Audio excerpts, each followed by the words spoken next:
In the times of Gautam Buddha, there lived a very famous and a very beautiful woman whose name was Amarpali. She was so beautiful that there were always golden chariots standing at the gate of her palace. Even great kings had to wait to meet her. She was a prostitute, but she had become so rich that she could purchase kingdoms. But deep down, she suffered. In that beautiful body, there was also a beautiful soul, which hankered for love. People called her Nagarvadhu, which means the wife of the whole town. One day, she was standing on her terrace and saw a young Buddhist monk who had nothing but just a begging bowl. But he had a tremendous presence, awareness, and grace.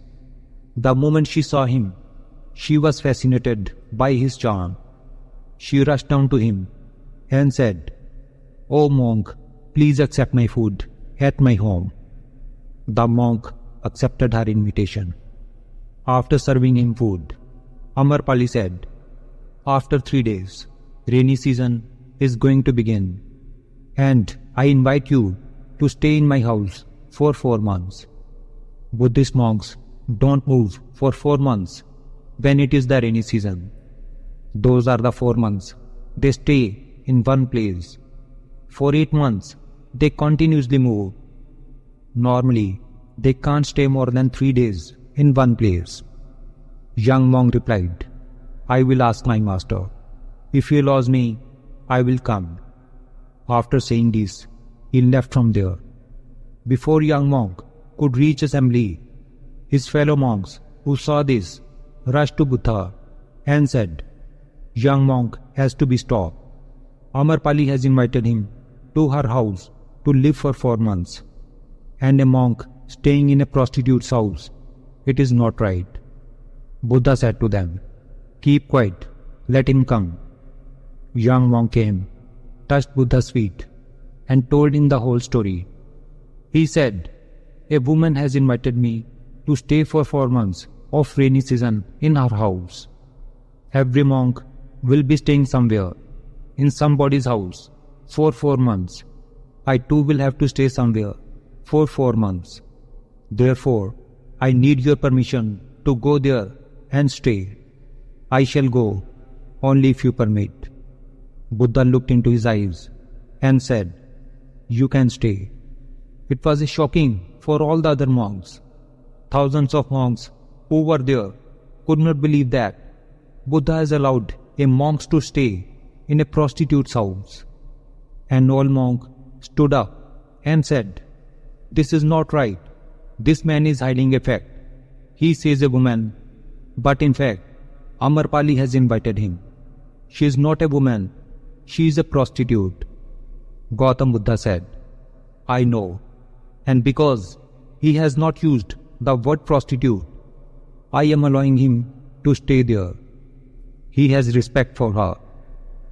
After 3 days, young monk left to stay with Amarpali, and other monks started gossiping again.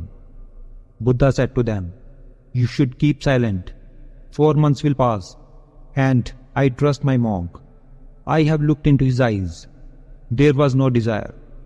If a monk's meditation is deep, then he will change prostitute. And if his meditation is not deep, then prostitute may change him. It is now a question between meditation and physical attraction. Just wait for 4 months. Despite this, disciples thought, Buddha is trusting too much. This man is too young, and Amarpali is too beautiful. He is taking an unnecessary risk. Anyways, 4 months passed, and after 4 months, young monk came and touched Buddha's feet. Following him came Amarpali.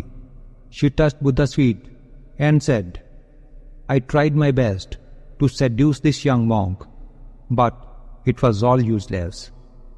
Instead, he convinced me by awareness that real life is only in knowing your true self. Now, I want to give all my possessions to the commune of your monks. And it is said that later Amarpali became one of the enlightened women monks among Buddha's disciples. If we see in our lives, we will find that to keep control over the sexual thoughts arising in our mind, we need to eliminate sexual desire first of all.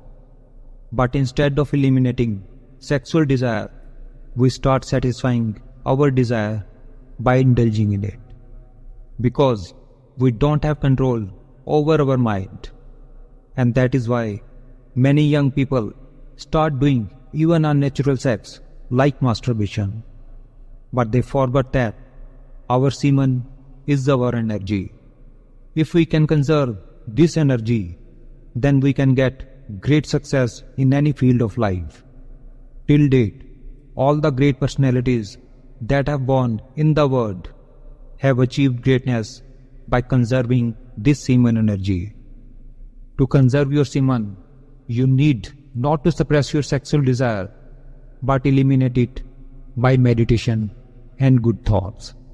If your meditation is strong, and if you have control over your mind, then you can easily control the sexual thoughts arising in your mind.